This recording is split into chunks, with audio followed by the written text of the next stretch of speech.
Bonjour à tous, bienvenue sur Reporter Citoyen Belge. Aujourd'hui, nous recevons Isabelle Straub pour parler de l'hypnose ésotérique. Donc, on va la recevoir directement. Je vais juste vous reparler de quelques petites choses en attendant. Bonjour Isabelle. Bonjour Alors, Anne. je te mets déjà en avant, mais je rappelle à nos auditeurs qu'ils sont là pour vraiment partager l'information parce que ce que je propose aujourd'hui, c'est une émission qui est dirigée pour trouver des solutions. Parce qu'on parle beaucoup pour le moment à l'heure actuelle qu'on est en train d'être dans des changements de conscience, etc., que le monde est à la fin d'un cycle, que c'est compliqué, que c'est lourd, que c'est dur à porter. Et en fait, en finalité, il y a toujours des solutions. Et moi, j'avais envie de partager une des solutions possibles, puisqu'il y en a d'autres, hein, évidemment. Mais ça fait partie d'un outil qui peut être extrêmement intéressant. C'est l'hypnose ésotérique, c'est ça? Oui, ou hypnose agressive ésotérique. Après, ce sont des mots, donc Voilà. Donc, alors, bon, pour peut-être situer un petit peu le contexte, nous, on s'est rencontrés il y a quelques temps d'ici. Donc, j'avais déjà reçu quelqu'un pour l'hypnose, etc. Et bon, toi, tu me suivais quand même sur les réseaux. Donc, on s'est retrouvés tout à à un fait. endroit, voilà, où on s'est retrouvés ensemble. Et puis, je t'ai demandé ce que tu faisais. Tu m'as reparlé de l'hypnose et j'ai vraiment au début.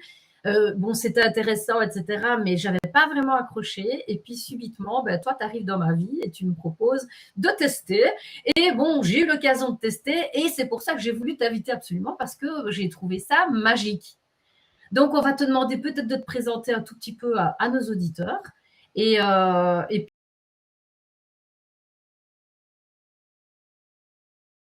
comment on peut l'utiliser à l'heure actuelle vu les circonstances qui sont un peu anxiogènes, etc. Bah, écoute, moi, j'ai eu un parcours, au début un peu typique, classique. J'ai fait un passage par l'administration et puis, après je me suis tournée vers la réflexologie, l'aromathérapie, beaucoup de qigong, des techniques de massage, un peu beaucoup de choses et puis j'ai fait beaucoup de développement personnel, en fait, pour, travailler sur un terrain émotionnel qui était quand même un peu compliqué. Et j'ai vécu de belles choses, hein, de très très hautes vibrations. J'ai fait beaucoup de New Age à une certaine époque, donc je connais bien, sans jugement vraiment, je connais bien. Et malgré tout ça, je me suis quand même rendu compte, malgré ces vécus-là, qu'il y a des choses qui n'allaient pas, toujours pas, qui ne bougeaient pas. Et j'avais des perceptions du subtil qui étaient assez compliquées en fait. Et si bien qu'à un moment, je me suis tournée, alors je comprenais pas, je maîtrisais pas ce que je faisais trop à l'époque, mais je me suis quand même tournée vers un moi plus conscient en disant, bon là, il me faut une solution, donc il me faut une réponse. Et très peu de temps après, en fait, j'ai découvert les vidéos d'hypnose régressive ésotérique sur YouTube. Et quand j'ai vu les vidéos, je savais que c'était vrai parce que c'est vraiment ce que je vivais moi, donc j'avais aucun doute en fait. J'ai pris rendez-vous immédiatement et ça a été vraiment le début d'une nouvelle vie, clairement. Voilà, donc Et alors, après, oui, donc là, en fait, tu as pris la mesure de l'outil. c'est ça, c'est ça. Et Et alors, j'ai commencé assez rapidement à me former. Et je me suis formée assez longtemps quand même avant de commencer parce que c'est une discipline très complexe en réalité. Il faut énormément de connaissances, il faut vraiment comprendre les espaces subtils, les techniques des interférents aussi. Donc, il faut beaucoup de connaissances avant de commencer à pouvoir pratiquer dans de bonnes conditions. Enfin, en tout cas, c'est comme ça que j'ai souhaité faire. Et bah, aujourd'hui, du coup, je suis praticienne en hypnose agressive ésotérique. voilà. Alors, donc c'est une méthode, donc c'est pas de l'hypnose traditionnelle. Il y a différentes sortes d'hypnose, hein. Il y a les ericksoniennes, les hypnoses conversationnelles. On a 36 000 sortes d'hypnose. Mais là, ici, ça se passe complètement différemment. Alors, peut-être expliquer un tout petit peu les différentes étapes et comment ça se passe en fait concrètement. Bah, en fait, l'hypnose, ça reste l'hypnose. C'est un état modifié de conscience naturel qu'on vit tous en s'endormant, en se réveillant. Donc ça, c'est vraiment naturel. Et après, simplement, il y a des techniques différentes en fonction du niveau d'état de conscience en fait qu'on atteint. Donc l'hypnose ericksonienne, ça va être vraiment thérapeutique pour répondre à certaines problématiques du corps, mais on reste dans des espaces proches du corps. Et ça fait quand même assez longtemps, par contre, que par l'hypnose, on arrive à aller dans nos espaces subtils et à découvrir les espaces-temps et même bien au-delà encore. Et du coup, les psychiatres, depuis longtemps déjà, se sont intéressés à la résolution de problématiques via nos autres espaces-temps. Ils sont allés observer d'autres lignes de temps. Alors, je ne dis pas d'anciennes lignes de temps, parce que ça nous met dans le concept du temps et que la conscience n'est pas dans le concept du temps. Donc, je parle vraiment d'autres expériences de vie, d'autres espaces-temps. Et les techniques ont beaucoup progressé. Ce qui fait que maintenant, il y a des problématiques auxquelles on sait vraiment répondre de façon quasiment certaine. Par contre, il y a d'autres champs qu'on défriche encore, clairement, des domaines très complexes d'interférence qu'on défriche encore, sur lesquels on avance régulièrement. Et aujourd'hui, c'est vrai que les choses s'améliorent nettement quand on pratique ce genre de choses. Peut-être donner un exemple concret, parce que je veux dire, quand tu parles d'amélioration, si on prend ici à quelques années d'ici comment ça se passait et à l'heure actuelle comment ça se passe, je veux dire au niveau des ressentis que vous avez. Si on prend il y a quelques dizaines d'années, en fait, on commençait à se promener dans les espaces subtils, mais les gens, on n'avait pas cette connaissance, donc finalement, on était encore leurrés par le phénomène interférent. On ne savait pas authentifier l'information. Aujourd'hui, c'est vraiment beaucoup plus précis. Il y a des gens qui sont vraiment professionnels dans ce domaine-là, qui ont des perceptions très précises, qui vont savoir vérifier l'information.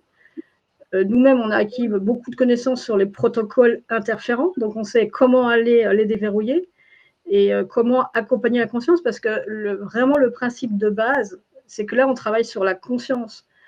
Donc la conscience qui veut se libérer doit se libérer par elle-même. Ça, c'est vraiment, en tout cas dans l'approche que j'ai, c'est pas, là, je parle vraiment que de la façon dont je pratique.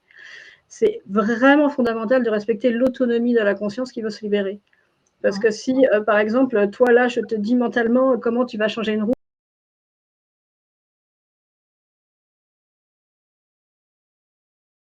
de l'intérieur, et c'est bon. Donc, c'est pareil à tous nos niveaux. Nos niveaux subtils, c'est la même chose. La conscience doit absolument déverrouiller par elle-même, parce que sinon, si c'est moi qui lui dis quoi faire, qui lui donne les solutions, quand je vais partir, elle ne saura toujours pas faire, et elle va se faire réinterférer. Donc, le but, c'est vraiment moi, je suis là au début, surtout pour l'accompagner dans son réveil. Et une fois que c'est bon, elle a compris qu'il y avait un problème, c'est elle qui a les réponses, elle le sait, elle le retrouve assez rapidement. Et elle va aller dans les espaces, dans tous ces espaces, en fait, trouver où elle a été bloquée, où elle a été limitée et débloquer tout ça, en fait. Alors, comment est-ce possible comment est-ce possible qu'une conscience, je veux dire, parce que nous, on n'est que de la matérialité, donc on est dense. Comment est-ce possible qu'une conscience puisse être, comme tu as l'air de dire, parasitée ou bloquée? Qu'est-ce qui s'est passé que ça en arrive à ça? Parce que normalement, elle est censée être plus parfaite que nous, mieux que nous. Alors déjà, le mieux que nous, c'est important de prendre conscience. C'est important de prendre conscience que nous sommes la conscience. C'est ça. Simplement, on est au niveau du corps physique. Voilà. Oui. Mais on est une partie de notre conscience infinie. Donc, on est déjà la conscience. Ça, c'est important que chacun réalise, en fait, qu'effectivement, nous sommes une conscience, même si là, on vit le corps physique. Est-ce que je dois acheter une baguette? Est-ce que je dois aller acheter une voiture? Oui, mais nous sommes déjà une partie de notre conscience infinie qui gère simplement la matière dans un corps humain. Mais on est une partie de la conscience infinie que nous sommes. Et après, pourquoi on est interféré? Je dirais que là, déjà, nous, on est dans nos corps physiques, puisque nous discutons ensemble. Donc, on peut dire que nos corps physiques sont les expériences de nos consciences qui ont souhaité expérimenter la matrice. C'est ça.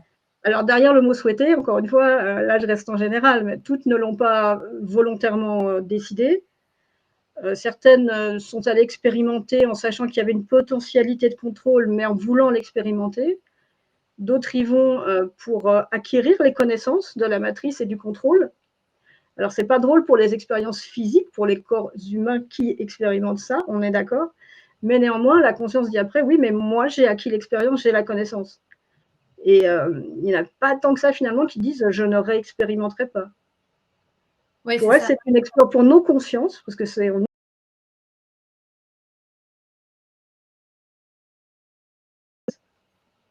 Mais là, si on se parle, c'est parce que ces deux expériences-là font partie de la matrice. Mais on l'a expérimenté, contrôlé, on va dire, avant que la conscience se libère, on l'expérimente libre, et c'est une toute autre expérience d'expérimenter la matrice contrôlante libre. Donc, ce serait un choix de la conscience de venir expérimenter d'une manière Bah, c'est la plupart du temps. Alors, il y en a qui décident, qui savent vraiment qu'elles vont expérimenter le contrôle, c'est leur choix, Oui. ça arrive. Et il y en a qui savent qu'il y a une potentialité, il y en a qui n'ont pas les connaissances et qui se retrouvent du coup dans un système contrôlant dont elles n'ont pas forcément les clés à ce niveau-là. Mais néanmoins, si la conscience à un niveau d'elle-même a décidé c'est fini, elle va se libérer. Elle va trouver le moyen de se libérer parce que c'est elle qui crée, tout simplement. Donc, si elle a créé sa libération, elle va se produire. Et c'est pour ça, par rapport à ce que tu disais effectivement en introduction, c'est important de conscientiser qu'effectivement, on est dans une matrice, dans un système contrôlant qui nous programme autant qu'il peut. C'est une création comme une autre que nous, encore une fois, nous expérimentons comme tout autre système. Mais en même temps, c'est nous donc qui animons la matrice par notre énergie, parce que c'est nous la source d'énergie, quand nous avons décidé de nous en libérer. D'accord. Donc, il ne faut pas que ce soit anxiogène, cette information. Il faut évidemment prendre conscience des programmations pour ne pas être un pantin, oui, ok. Pour savoir ce qui se passe, oui, évidemment. Mais surtout pas pour baisser nos énergies en se disant, oh là là, mais qu'est-ce que je vais faire? Il faut que je sorte de la matrice. Non, non. On a les solutions parce que nous, c'est ça qui fait un peu peur au départ, c'est que quand on a la pression,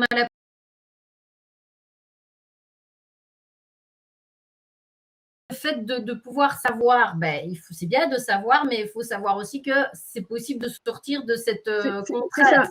Et avoir vraiment conscience que nous sommes l'énergie créatrice. Donc, nous soutenons la matrice ou nous au contraire, nous exprimons une liberté, une fréquence qui va plus ou moins la déconstruire, mais même sans le vouloir, juste en exprimant notre expansion finalement. Hein.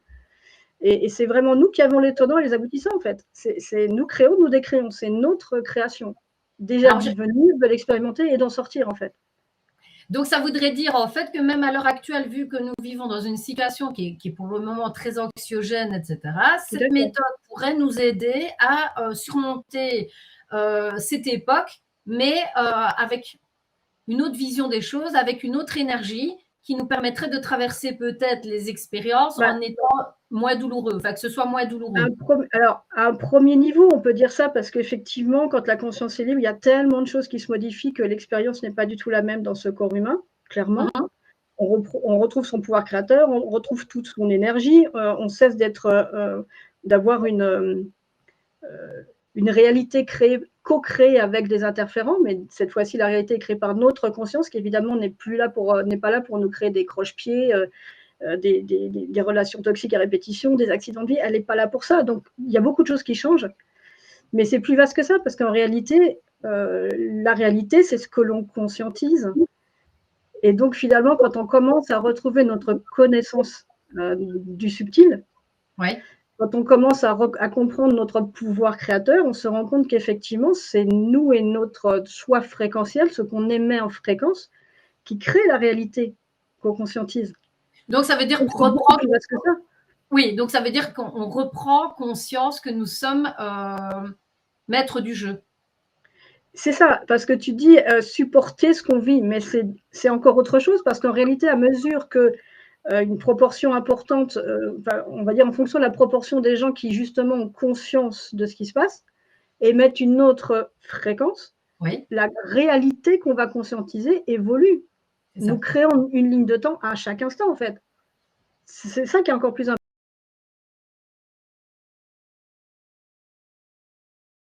On peut la modifier. C'est ça qui compte. Et même individuellement, il y a des gens qui, effectivement, tranquillement assis sur une chaise, vont conscientiser que, par leur pouvoir créateur, ils créent une autre ligne de temps, une autre réalité. Et on se sent, hein, on sent qu'on change de ligne de temps et on perçoit que la réalité est différente. Alors, on ne va pas créer une réalité pour nous moins bonne, on est d'accord, donc c'est mieux. On a vraiment la main, mais pour ça, il faut retrouver ce qu'on est, comment on fonctionne en tant que conscience, même au niveau du corps physique. Il faut vraiment retrouver le sens des choses, en fait. Et je pense que le système interférent, sa plus grande création, finalement, c'est de nous avoir mis dans l'oubli. Donc, c'est retrouver ce qu'on est. Et cette technique fait partie des moyens, effectivement, pour retrouver ce qu'on est, notre liberté, parce que entre notre conscience interférée qui crée, donc en co-création des accidents de vie, et une conscience libre qui anime le corps physique, qui mène son expérience, qui veille au grain, en fait, parce que ça reste une matrice contrôlante, donc elle veille au grain, elle va empêcher certaines choses. Si une conscience ne veut pas quelque chose, ça ne va pas se produire, en fait. Donc alors, est-ce qu'on pourrait voir alors la matrice d'une manière beaucoup plus neutre que ce qu'on a l'impression de voir? Parce que le problème, c'est qu'on dit toujours, on est dans une matrice. Mais en fait, est-ce que c'est mal d'être dans une matrice ou c'est juste une information comme on doit avoir une autre information? Bah, déjà, de toute façon, il n'y a jamais de bien, de mal, vraiment. Hein. Cette dualité permanente, bien, mal, bon, méchant, gentil, méchant, c'est vraiment déjà l'énergie de la matrice. Nous, on ne raisonne pas comme ça, on raisonne en fréquence et en choix de conscience. On choisit d'expérimenter une matrice ou pas, mais c'est ni bien ni mal, en fait. Et encore une fois, la conscience qu'il a choisie, ou même si elle ne l'a pas vraiment choisi, le jour où elle décide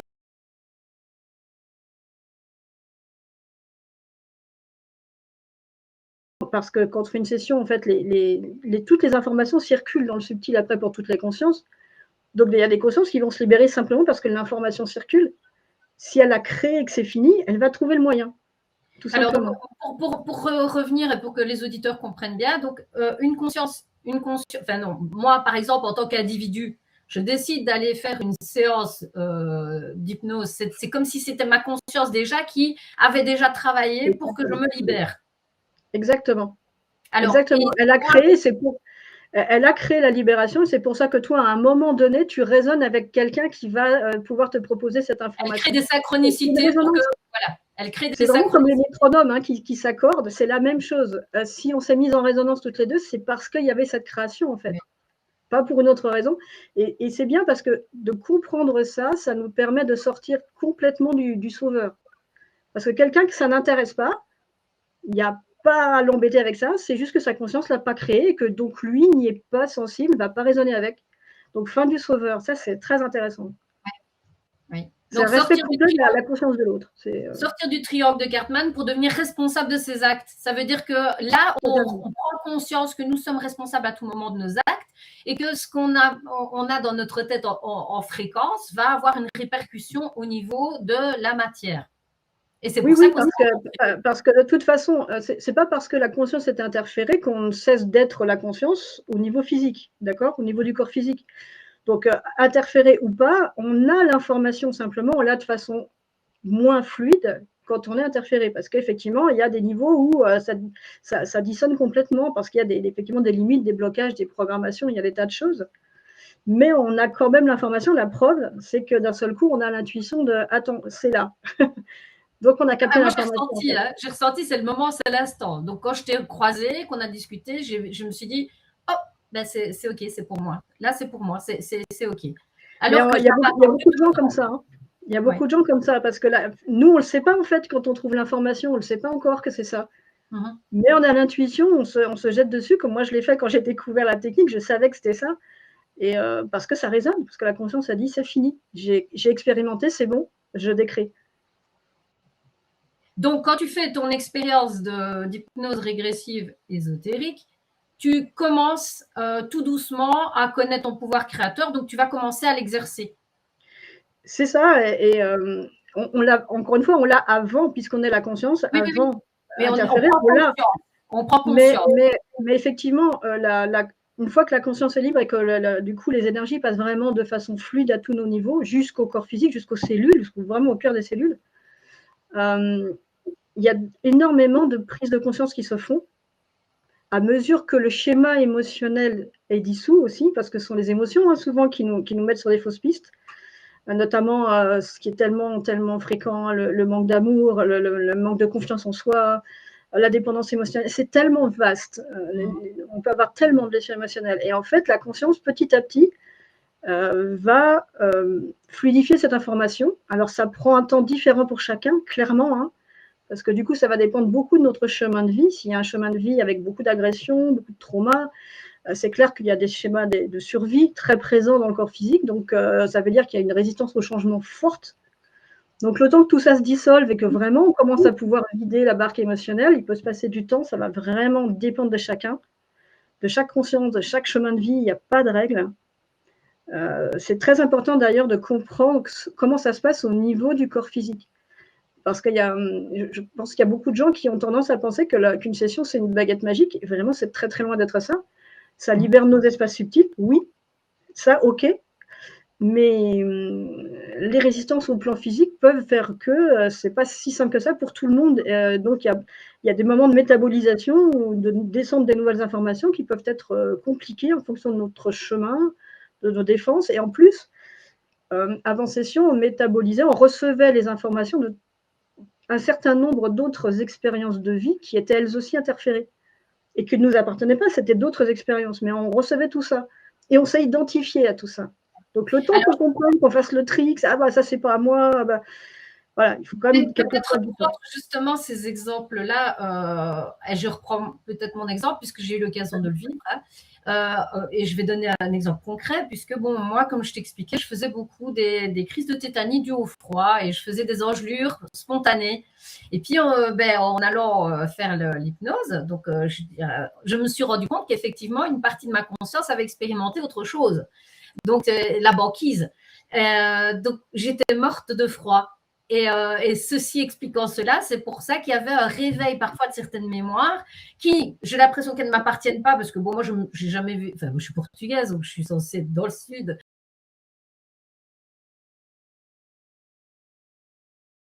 Cette sensation vraiment d'engelure, et c'est même spontané, hein, mon corps fabrique une engelure spontanée sans aucune raison puisqu'il n'y a pas de froid. Donc, je vais dire, je l'ai fait en été, je n'ai pas moyen de rentrer dans ma godasse. Enfin, et c'est là que je me suis dit, mais mon Dieu, c'est quand même incroyable. Donc, tu vois, il y a une explication qui revient. En allant gratter, on va se rendre compte que dans une vie qui est en parallèle, en sandwich, on vit une expérience de mort sur la banquise et qui nous fait avoir peur du froid. Parce que souvent, alors je vais rester vraiment sur le cas général, souvent ça se passe comme ça, effectivement. Il y a une expérience de vie en fait par laquelle il rentre, par laquelle la co-création commence, et après ça se répand sur d'autres lignes. Et souvent, ça va être effectivement, ça peut être une mort traumatique, ça arrive vraiment régulièrement. Et la peur de mourir fait que la conscience, qui a oublié sa souveraineté en fait à ce moment-là, va accepter une aide qui n'en est pas une.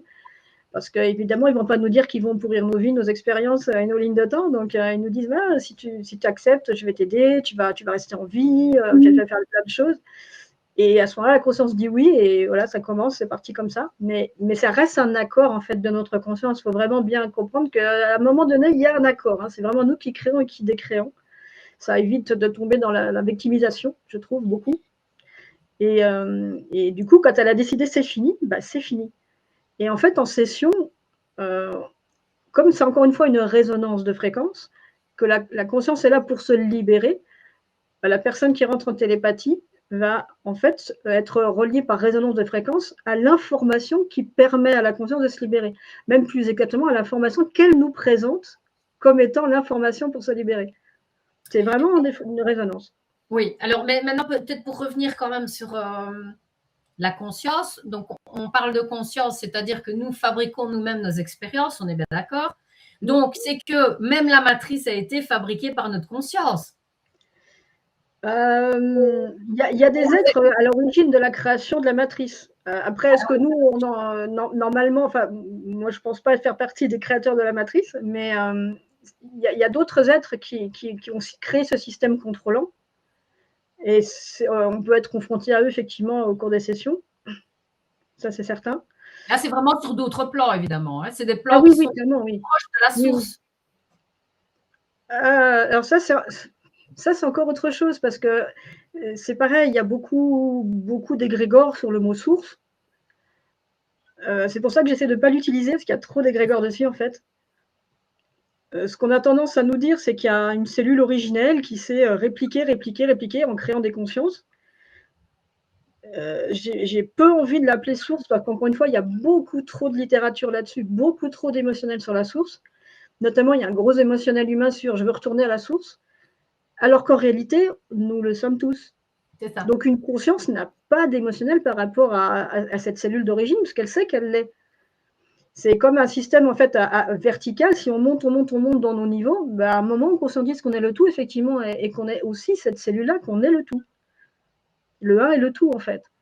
Et après, si on descend dans les niveaux de conscience, on commence à s'autonomiser. Il va y avoir une partie de la conscience qui gère Anne, une partie de ma conscience qui va gérer Isabelle, et puis plein d'autres vies. Et si on monte encore une fois, on est le tout.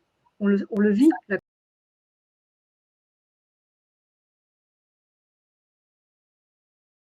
Exactement, exactement. Et si une cellule du foie sait qu'elle n'est pas à gérer la même chose qu'une cellule du cœur, mais néanmoins, au niveau du corps, je sais que ce sont mes cellules.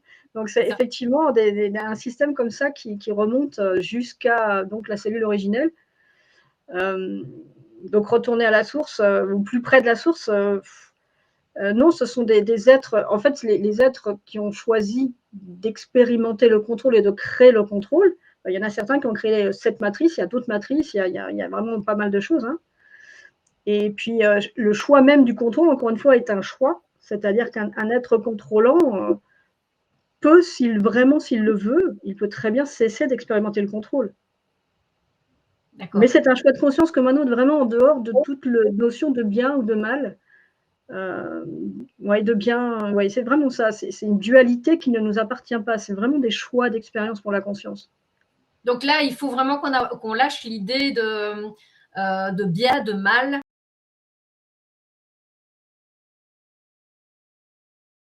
Et je veux dire, il n'y a rien qui est fondamentalement mauvais ou bien. Ça, c'est vraiment qu'un regard au niveau de la matrice qu'on vit. Oui, oui, complètement. Et puis effectivement, il y a des expériences de vie extrêmement difficiles. On est sur une ligne de temps là où il y a la guerre partout, il y a des massacres partout. Enfin, voilà, même ici, les fréquences sont basses quand même. Oui, mais quand on parle de la pédocriminalité, tu vois, il y en a qui ont un peu du mal à dire « je n'ai pas choisi, moi, de venir expérimenter que mon père ne me traite pas ». Exactement. Mais en réalité, il y a de tout dans ces cas-là. Il y a des consciences qui font le choix d'intégrer des génétiques dans lesquelles elles savent très bien qu'il y a une histoire de pédocriminalité, et elles viennent exprès pour libérer la génétique, ça arrive. Et même si c'est extrêmement, et je parle, évidemment, je diminue les termes, hein, extrêmement difficile pour le corps qui le vit, on est d'accord, la conscience, elle, résonne à un autre niveau, et elle peut vraiment décider d'aller libérer des génétiques, vraiment.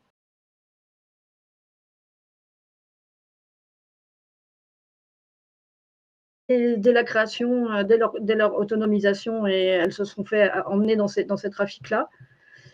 Et néanmoins, ces consciences-là, on les trouve aussi en session, donc elles aussi, elles créent, c'est terminé. C'est vraiment ça qu'il faut entendre. Elles aussi le créent, même dans ces cas extrêmes. Et ça, là, ce sont vraiment... Ouais. C'est difficile à entendre à l'heure actuelle parce qu'il y en a encore énormément d'émotions. Moi, j'aborde régulièrement, tu sais bien, les thèmes de la pédocriminalité, des placements abusifs. Je suis consciente qu'on a tous des parcours de vie, et d'ailleurs, les personnes les plus... celles qui ont été les moins hypnotisées, finalement, sont des personnes qui ont déjà vécu des situations qui étaient quand même relativement extrêmes. Elles viennent à un moment donné parce qu'on dirait qu'elles... Enfin, quand elles viennent en séance, on dirait vraiment qu'elles disent c'est stop, c'est fini, c'est terminé. J'en peux Clairement, plus. Oui. Tu le ressens comme ça? Oui, mais c'est sûr que ce sont des sujets extrêmement difficiles, hein, clairement. Et même en ayant la conscience que c'est un choix de leur conscience, ça reste un énorme travail au niveau émotionnel à mener ensuite. Et c'est clair que dans ces cas-là en particulier, quand en plus, vraiment, alors si en plus il y a des souvenirs précis, il y a un énorme travail de nettoyage de colère, et colère, c'est un euphémisme. Il y a énormément de la tristesse, j'en parle même pas. Donc il y a beaucoup d'émotions à dégager. Et un certain temps vraiment de métabolisation avant que même le corps physique puisse sereinement, on va dire avec des guillemets, accepter qu'effectivement, conscientiser que c'est un choix de la conscience, et que là, n'empêche que cette expérience, elle a choisi à libérer non pas son expérience, mais l'ensemble de sa conscience. Parce que cette expérience-là, finalement, permet de libérer l'ensemble des espaces-temps. C'est pas rien. Parce que c'est aussi un point de vue qui est important, je trouve, à intégrer. Bien sûr, on fait une session pour aller mieux dans le corps physique, évidemment. Mais n'empêche que l'important, c'est que quand la conscience va être dégagée effectivement de tous ces schémas de contrôle, quand le corps physique va cesser, le tien, le mien, nous allons poursuivre notre processus de création libre. Ce n'est pas juste pour le corps physique, c'est pour l'ensemble de nos lignes de vie, de nos espaces-temps. C'est un peu comme la mémoire de l'eau. comme la mémoire de l'eau, on dirait qu'on va informer une goutte d'eau dans l'océan qu'elle oui, oui, est oui, libre. oui, oui, Et oui. ben, tu la remets dans l'océan, ça peut avoir un impact sur toutes les autres gouttes Ah d'eau bah qui… c'est pas que ça peut, c'est que c'est instantané en fait. La conscience n'est pas dans le temps, c'est instantané. Quand elle a l'information, c'est l'ensemble de son espace qui a l'information et même c'est disponible pour les autres consciences. C'est ce qu'on voit vraiment, hein, on le constate en ésotérisme, c'est disponible pour tout le monde, pour toutes C'est les ça, c'est consciences. Il y en a qui se libèrent en captant l'information. l'information. Oui, Pardon? l'information, voilà. Oui, donc l'information se partage directement. Donc, si moi, je travaille sur moi, Mm. le fait de travailler sur moi et de me libérer va libérer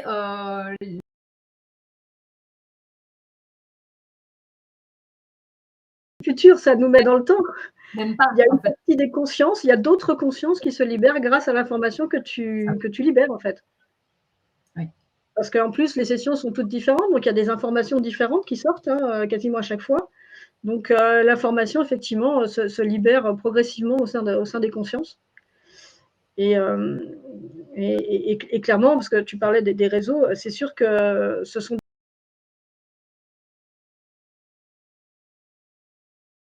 complexes. Et encore une fois, c'est un accompagnement après session indispensable. Et encore, alors, je vais même modérer ce que je dis. Il y a des cas pour lesquels, en fait, la métabolisation se passe très bien. Alors, il y en a pour lesquels c'est très difficile.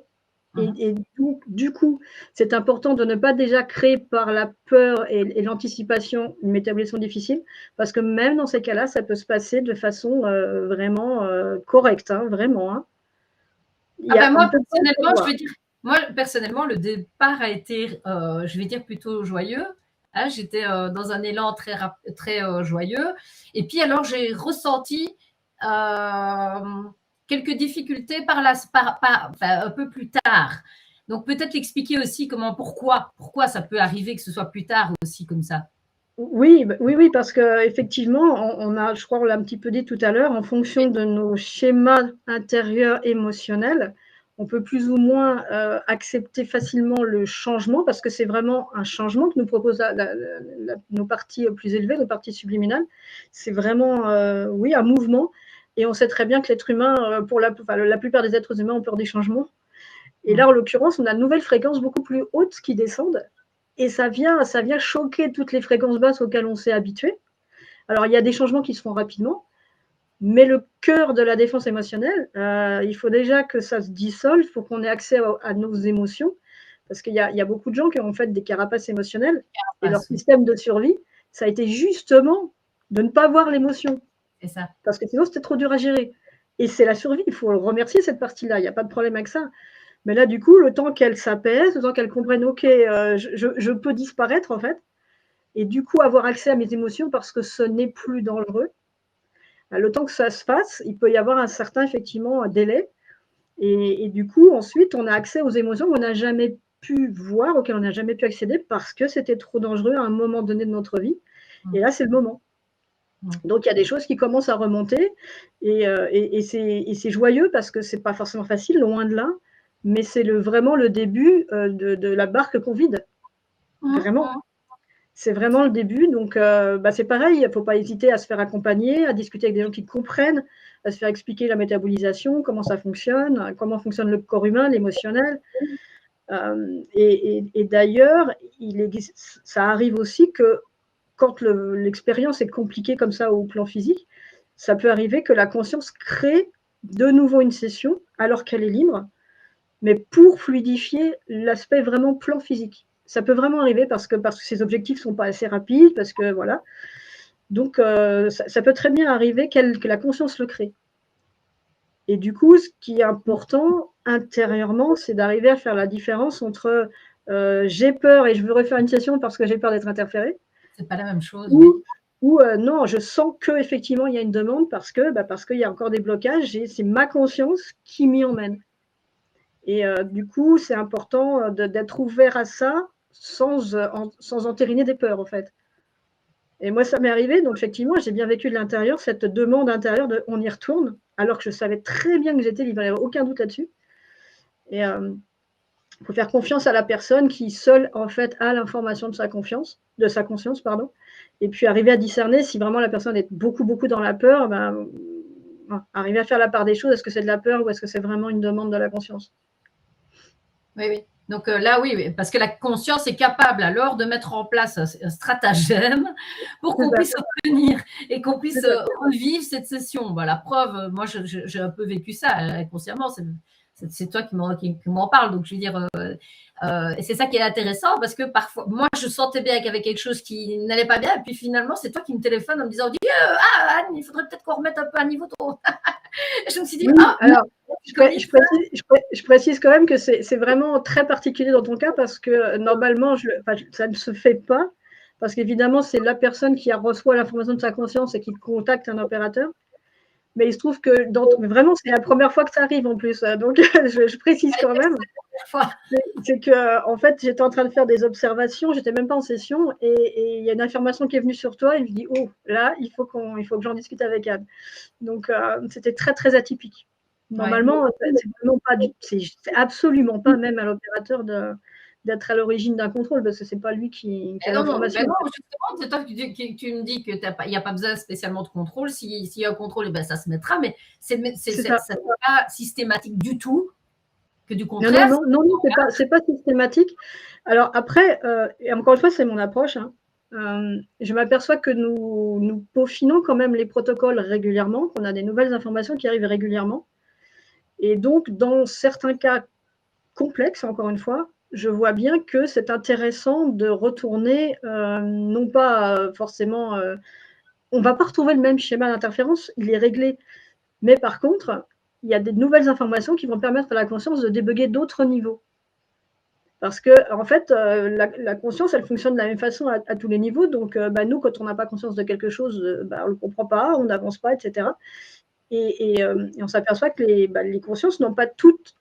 En fait, on n'a pas toutes les informations, notamment en termes matriciels. C'est de ce que j'observe.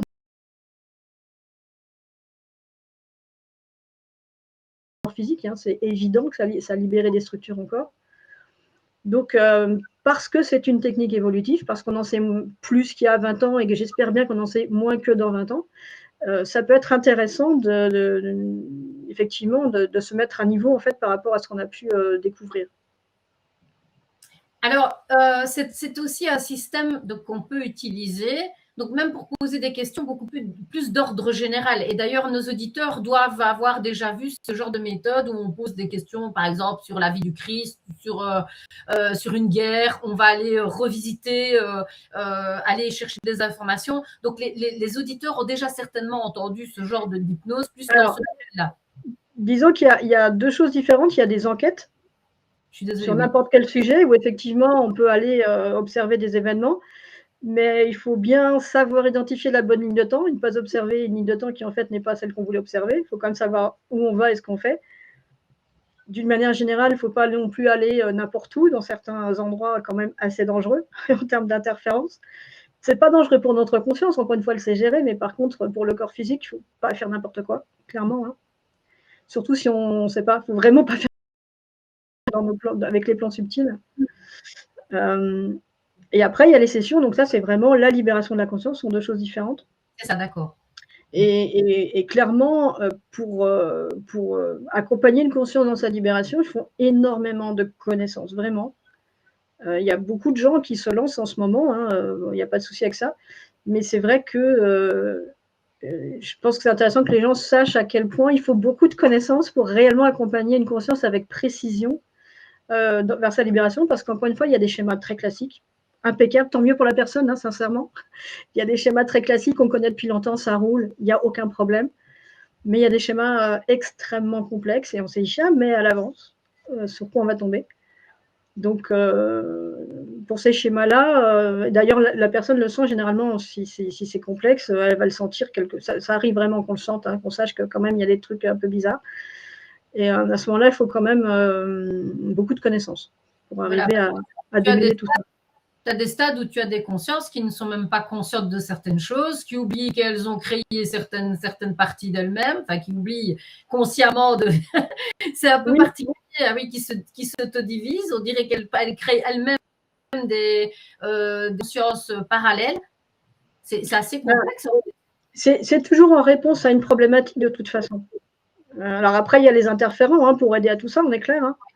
Mais il y a des fragmentations qui se passent suite à des chocs. La conscience répond à un besoin, en fait, et elle se débrouille comme elle peut.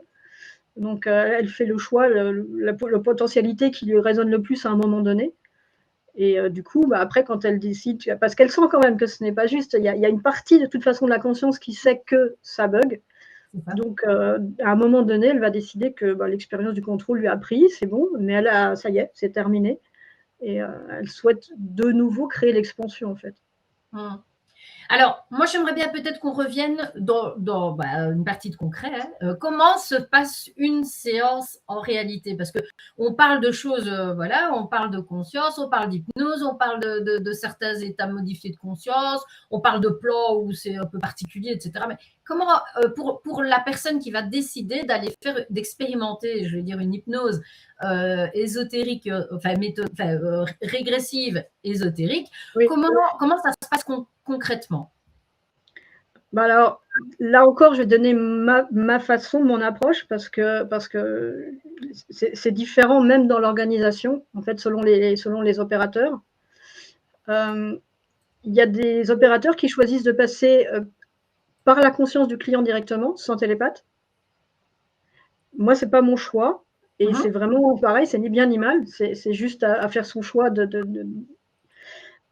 parce que j'ai vraiment remarqué à de nombreuses reprises qu'avec le client lui-même, je ne suis absolument pas en mesure d'aller collecter des informations assez précises. Je vais souvent à des niveaux vraiment d'extrême précision dans les espaces de la conscience et je sais très bien que j'y arrive parce que je travaille avec une télépathe formée pour ça, qui a travaillé aussi sur elle, et moi pareil, pour nous libérer de nos filtres.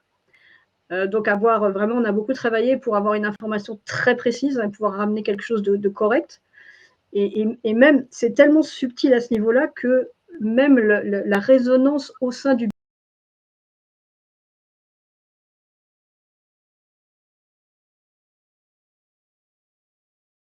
précision, c'est clairement de faire appel à une télépathe, enfin, en l'occurrence une télépathe. Donc globalement et simplement, en fait, la personne, on le fait à distance la plupart du temps, par visio. Et il y a une anamnèse qui se passe. La personne qui souhaite se libérer fait une anamnèse, donc elle fait un peu un point sur sa vie. C'est une période, c'est un élément qui est important parce que le temps qu'on passe déjà à s'intérioriser pour faire le point sur ces problématiques, ce qu'on veut et ce dont on ne veut plus, c'est déjà commencé à métaboliser en fait dans le corps physique. Donc c'est déjà une étape importante. Et j'aime bien, alors ça c'est pareil, c'est mon approche, mais je prends toujours du temps pour discuter avec la personne justement, et quelquefois, ça m'est souvent arrivé de constater que c'est à la toute fin de l'entretien, comme par hasard, que l'information importante sort. Donc c'est intéressant, et puis c'est déjà aussi se mettre en résonance avec la personne. Donc comme vraiment tout ça est très subtil, c'est intéressant qu'on soit déjà en résonance avec la conscience qui va se libérer par le biais de cet entretien. Et après, le jour de la session, donc on est en visio, et le télépathe avec lequel je collabore entre en état modifié de conscience profond, qui lui permet effectivement d'avoir accès à un champ informationnel illimité. Et justement, cette illimité, elle a accès à tout. Du coup, moi, je suis vraiment là, on est en connexion permanente, je suis là pour la guider et lui permettre de trier les informations. Ça, c'est vraiment important d'être toujours en communication forte toutes les deux. Et du coup, la télépathe se met en contact avec la conscience et elle va capter l'information qui va être la plus à même de libérer la conscience. Encore une fois, c'est la conscience qui va en fait envoyer la fréquence la plus juste. Et donc, on va être sur telle vie, sur tel endroit de l'espace, peu importe, c'est toujours différent. Mais parce que c'est cette porte-là qui va permettre en fait à la conscience de trouver ces informations pour se libérer.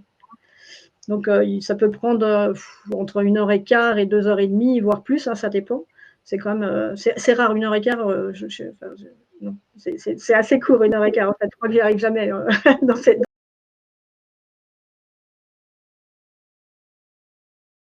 coup, la conscience est accompagnée pour trouver où elle bug, comment elle bug. Et une fois qu'elle a commencé à se retrouver, Moi, je suis juste là pour vérifier qu'elle a bien regardé aux bons endroits, mais c'est tout. Je m'efface le plus possible. Et elle va aller par elle-même, parce qu'elle a l'information à l'intérieur, qu'elle le sent. Elle va aller aux bons endroits de son espace, sur telle vie, à tel endroit, tel endroit de la génétique, et elle va se débugger petit à petit, jusqu'à se retrouver vraiment toute sa clarté. Et à la fin, elle regarde le corps physique, et c'est pour ça qu'aussi, moi j'aime bien faire un point sur l'ensemble des problématiques du corps physique pour pouvoir les soumettre à la conscience. Parce qu'évidemment, elle le fait d'elle-même, on est d'accord, hein, la conscience regarde son corps physique. Mais au moins, je sais que c'est exhaustif. Et puis, pour la personne qui a demandé la session, ça la sécurise. Oui, voilà. Parce qu'elle sait qu'au moins, toutes ces problématiques ont été vues par sa conscience. Abordé, voilà. Et c'est pas un placebo, c'est vraiment prendre acte du fonctionnement de nos corps humains. C'est-à-dire que pourquoi on bug, c'est parce qu'on est en insécurité. Et uniquement pour ça. Alors, plus ou moins, encore une fois, selon les schémas de vie. Donc, cette partie-là, elle est déjà destinée à augmenter la sécurité intérieure. Et c'est important pour la métabolisation, c'est extrêmement important, en fait. De se dire, OK, la conscience a tout vu, c'est bon, je suis sécurisée, c'est bon, je peux partir sur de bonnes bases. Donc, il y a cette partie-là à la fin où la conscience regarde un peu tout ce qui se passe, elle remonte l'oxygénation, elle regarde un peu tout le corps physique, hein, et elle fait ses ajustements. Et puis, il y a une partie, souvent, il y a une partie sur la gestionnaire de l'émotionnel pour voir un peu comment ça se passe et vraiment booster, ça booste énormément la métabolisation d'aller travailler à ce niveau-là à la fin quand la conscience est libre. Alors, est-ce que tu as remarqué, il y a des consciences avec des caractères différents? Alors, chaque fréquence de conscience est unique. Donc, tu as à chaque fois des conversations avec des consciences qui réagissent complètement différemment. De consciences qui sont plus nerveuses, plus calmes. Oui, oui, oui.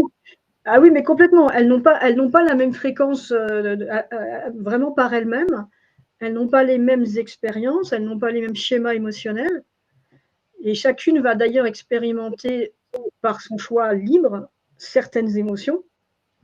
Donc moi, je vérifie juste que justement, c'est bien calibré en termes de il n'y a plus de faille et l'expérience qu'elles choisissent de faire ne constitue pas une faille. Ça par contre, c'est important que je le fasse.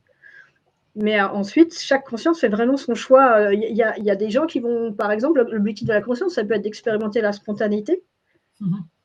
Et bah, la personne, du coup, ne va trouver sa joie que dans la spontanéité, par exemple. Vraiment, tous les objectifs existent. Il y en a qui viennent vraiment pour expanser, pour assurer l'expansion même au sein de la matrice. Tous les choix existent. Il n'y en a pas un mieux qu'un autre. C'est infini. Tout est nécessaire. Tout cohabite, tout est nécessaire. Alors, c'est même pas nécessaire parce que c'est une sorte d'obligation de bien c'est vraiment simplement que tous les choix sont possibles. C'est infini, vraiment infini. C'est parfois compliqué de parler justement de cette liberté qu'ils ont, enfin que nous avons, parce que c'est nous en même temps, parce qu'elle est tellement infinie qu'en fait, nous, on est dans un corps de matière, de chair, avec des contraintes physiques, et on n'a pas encore l'habitude de s'exprimer. Parfois, tu vois, moi, tu me reprends souvent, je veux dire, même quand on téléphone, quand je te téléphone et je t'explique certaines choses, tu me reprends souvent en me disant, oui, mais ça, c'est peut-être un vieux schéma. Et en fait, je me rends compte que même au niveau, on a accumulé effectivement énormément de schémas, d'habitudes, même de manière de parler, parce que je disais, moi, je crois que ma conscience a commencé à se libérer. J'ai ressenti qu'il y avait déjà un changement au niveau de mon vocabulaire avant même que je te rencontre. Tu vois, comme s'il y avait déjà cette partie-là. Oui, parce qu'encore une fois, il n'y a que le mental qui pense le temps rigide, mais au niveau des espaces-temps, c'est plus souple que ça. Donc, on commence à métaboliser avant la session, en fait. Oui, voilà. Donc, j'avais l'impression déjà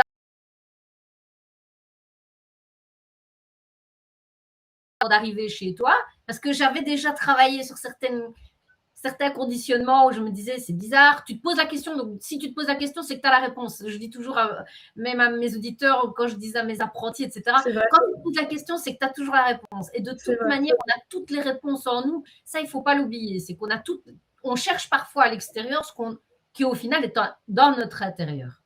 Je veux dire, c'est dans l'intériorité qu'on trouve le maximum de réponses. Mais après souvent, quand on a des prises de conscience à faire, je pense au New Age en particulier, en réalité, ce qu'il faut comprendre, c'est qu'il y a des raisons émotionnelles pour lesquelles on a adhéré à ces consciences, à ces croyances et à ces fréquences, finalement pas si élevées que ça. Donc, encore une fois, quand on métabolise les émotions, bah, les prises de conscience vont avec et on a des clartés qui se font, effectivement des vieux schémas, des vieilles façons de parler d'un seul coup qui nous paraissent non, ça va plus, ça ne résonne plus. Mais c'est vraiment, c'est en fonction de l'émotionnel. Quand on commence à vraiment intégrer vraiment dans chacune de ces cellules notre souveraineté, même au plan physique, qu'on réapprend le non plutôt que le fameux oui, j'accueille et oui, je dis oui à tout, alors que pas du tout. Parce que dans un monde contrôlant, si on dit oui, on n'a pas fini. Alors que non, non, pas du tout. S'il y a quelque chose une chose à laquelle il faut dire non, évidemment qu'on dit non. Et du coup, on remet l'ego à sa place aussi, parce que c'est l'ego qui nous fait survivre et qui nous fait dire un non. Donc c'est toute une réinversion des valeurs par rapport, en tout cas, à moi, ce que j'avais vraiment intégré dans toute cette époque New Age. Ça a été un renversement, mais vraiment complet de tas de choses, mais d'abord sur le plan émotionnel, parce qu'il faut déjà dégager et métaboliser les émotions qui nous ont fait adhérer à ça, au sauveur extérieur, à plein de choses, pour pouvoir mettre en place un autre niveau de conscience à l'intérieur. Mais la conscience, elle a pour ça, c'est elle qui nous aide et qui descend les fréquences. Hein.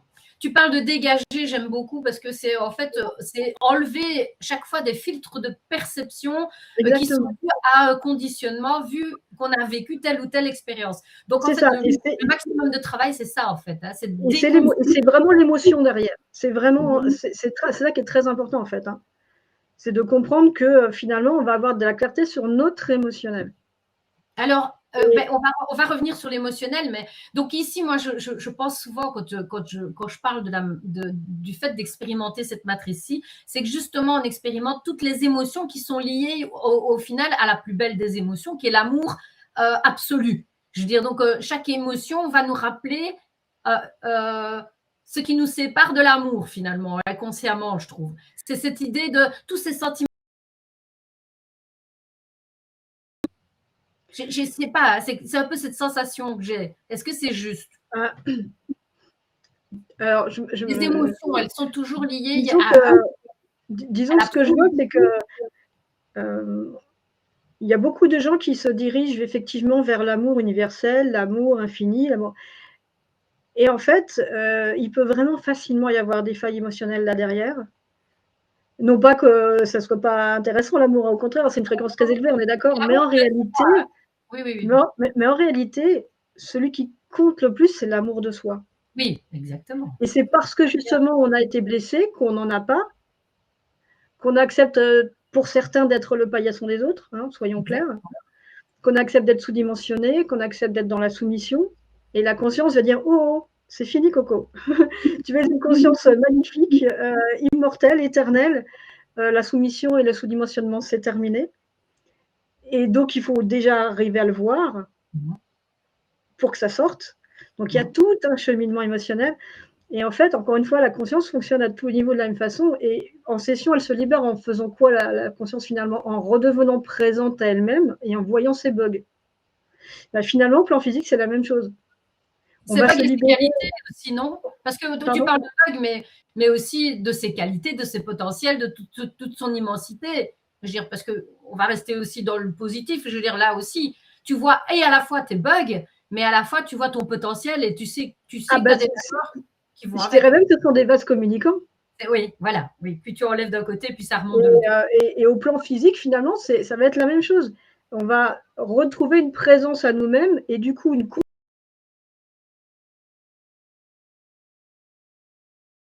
et petit à petit, on va redevenir présent à nous-mêmes et on va apprendre à se connaître. Et là, on commence à pouvoir effectivement avoir une distance sur l'émotionnel et comme on conscientise quelque chose, il peut métaboliser. Donc, c'est ça le cheminement. Et cette connaissance de soi, c'est vraiment essentiel, vraiment essentiel. C'est comme ça qu'on se libère aussi de la matrice au plan physique. C'est-à-dire, on discerne de plus en plus les programmations. Alors, évidemment, on pense aux plus communes, hein, la société, la famille, etc.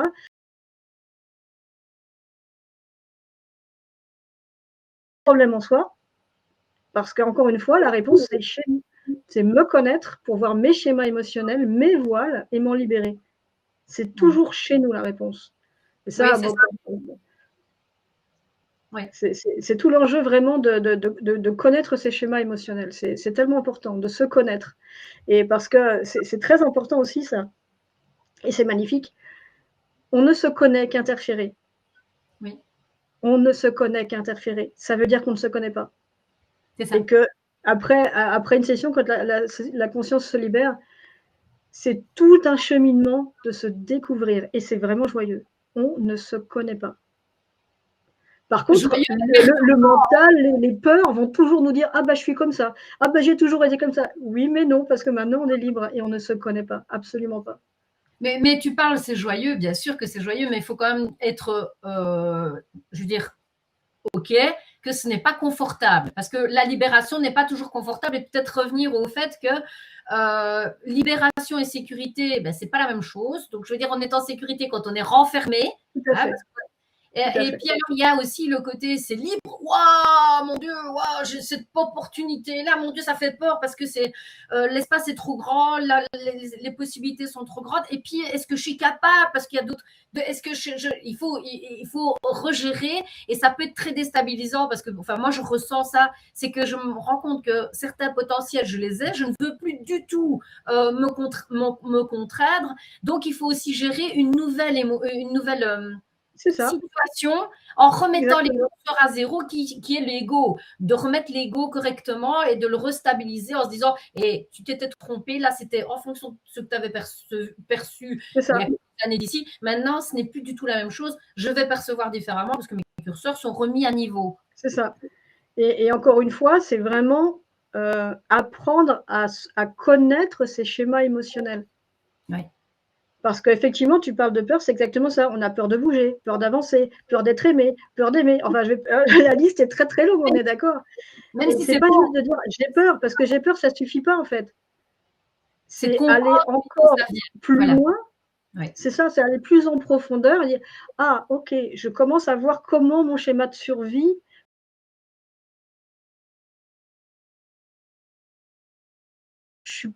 je suis en sécurité, je ne suis pas agressée, mais mon système nerveux me fait croire que». Donc C'est c'est bien de vraiment toute revenir une sur le système. découverte du plan émotionnel qui est très intéressante pour métaboliser, en fait, qui est important de se connaître.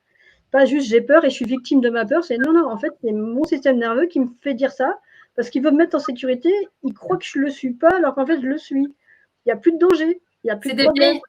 des vieux schémas neuronaux qui sont toujours en activité parce que ouais, dès que ça s'alarme, ouf, ça se remet en route. Mais le temps que ça se rétrécisse, parce que ben, quand on recrée de nouveaux schémas, ben, là, les autres vont s'effriter, vont C'est s'abîmer ça, parce qu'on ne les suivra plus. Mais entre-temps, il y a parfois un petit. Tu sais, c'est comme quand tu bois un petit coup et que ça passe dans le mauvais trou, alors que tu oui. sais bien que ça va passer dans l'œsophage et pas dans le pharynx. Et puis tu vas boire et dire, oh, oh, voilà, parce qu'il y a toujours ce trou-là qui est quand même Et, toujours présent et il faut le et, temps qu'on s'habitue.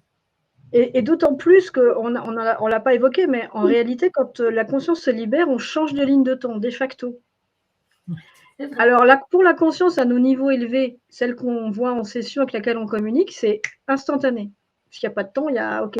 Mais nous, dans le corps physique, bah, on sait très bien qu'on a eu tel ou tel problème, qu'on a eu tel ou tel trauma, on sait qu'on a telle ou telle peur. Et pourtant, on a aussi changé de ligne de temps à notre niveau. Mais par contre, le système nerveux, lui, il a été quand même engrammé par ses réflexes, par ses schémas. Donc, effectivement, arriver à décoder que, ah oui, il me dit toujours que je suis en danger, mais en fait, je ne suis plus. Et puis, ah bah tiens, il me dit ça, mais. Donc, c'est tout un travail de connaissance de soi voilà, pour que ça se passe mieux quand, en tout cas, on a des schémas compliqués, on va dire, à métaboliser. Parce qu'encore une fois, il y en a pour lesquels c'est très facile. Hein. Il n'y Ouais, a pas de règle. Hein. Et il y non. en a pour lesquels ça va être effectivement complexe, mais il y a beaucoup de techniques. Parce qu'il faut bien voir aussi que faire une même technique, quand on est libre et quand on est interféré, ce n'est pas la même chose parce que les énergies ne circulent pas du tout de la même façon. Donc, du coup, les méthodes vont aussi être beaucoup plus fluides pour nous libérer, au plan physique. Hein. Oui, oui, oui. Et aussi, du coup, on voit bien que ce sont le subliminal et le physique sont vraiment complémentaires et que c'est très important d'avoir des thérapeutes compétents qui comprennent et qui vont savoir accompagner le corps physique dans sa métabolisation. C'est pas du tout ou le subliminal ou non, non, ça n'a rien à voir. Évidemment, on continue à se soigner, on continue à se faire accompagner, on continue à aller chez un psy s'il y a Voilà,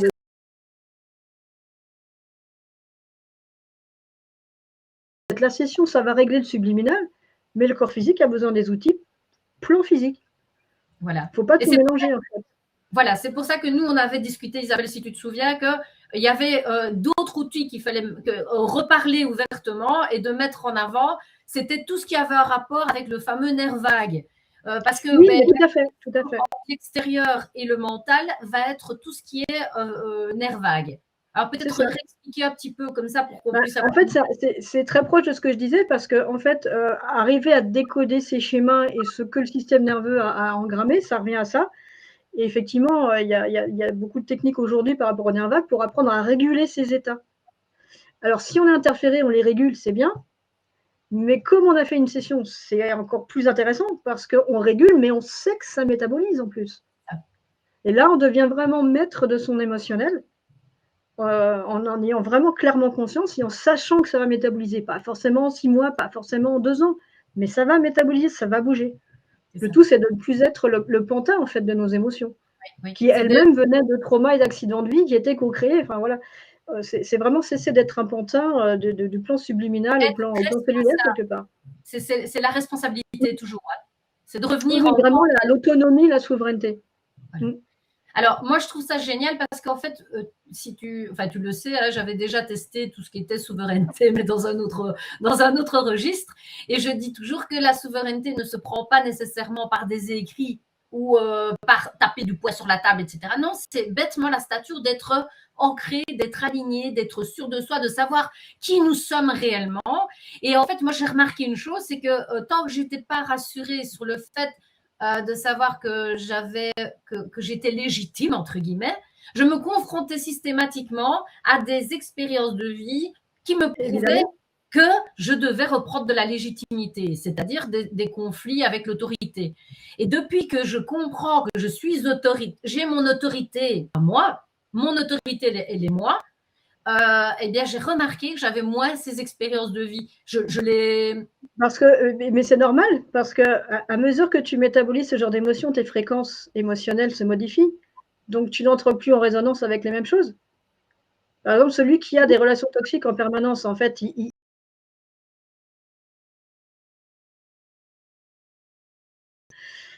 de petitesse, et à un moment, justement, avec la métabolisation qui aide à prendre conscience des choses, il va comprendre qu'en fait, il va vraiment vivre que le problème, c'est chez lui.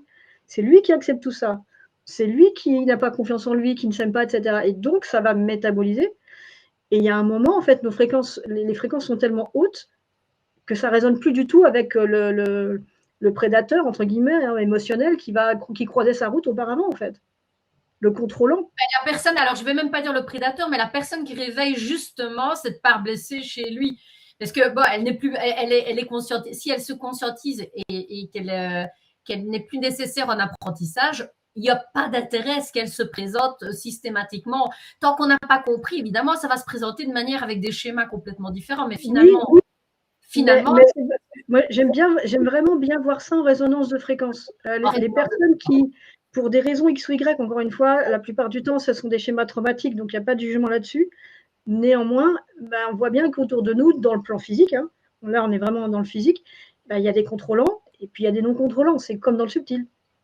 Donc ceux qui, pour une raison X ou Y, contrôlent, il y a un moment, ils n'entrent plus du tout en résonance avec celui qui était victime jusqu'à maintenant. Qu'il soit homme ou femme, hein, ça ne change rien. Et c'est vraiment une question de résonance.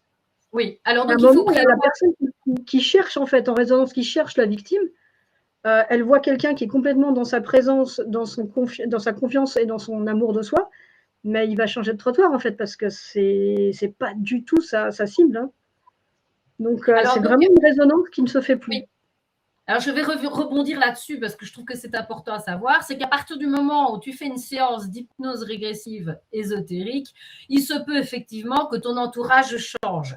Même c'est fortement possible, évidemment, puisque je veux dire, tu es avec une résonance qui va être différente, donc l'entourage autour de toi va être avec une autre fréquence qui va être en dissonance avec toi, donc tu risques de perdre quand même des gens. Il faut rester clair. Hein, je veux dire, alors, je note ton expression « risque de perdre ». C'est intéressant la façon dont tu as choisi d'exprimer.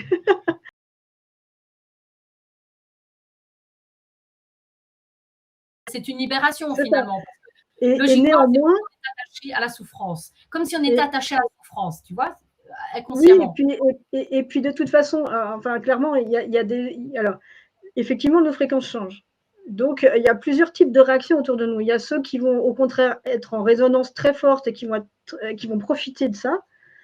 Et il y a ceux que ça va faire au contraire, ouf, ils ne supportent pas, ils s'éloignent. On va commencer à avoir des problèmes avec eux, ça ne va pas bien se passer, mais en fait, il faut laisser faire tant qu'on peut, parce qu'on n'est pas facile de laisser faire.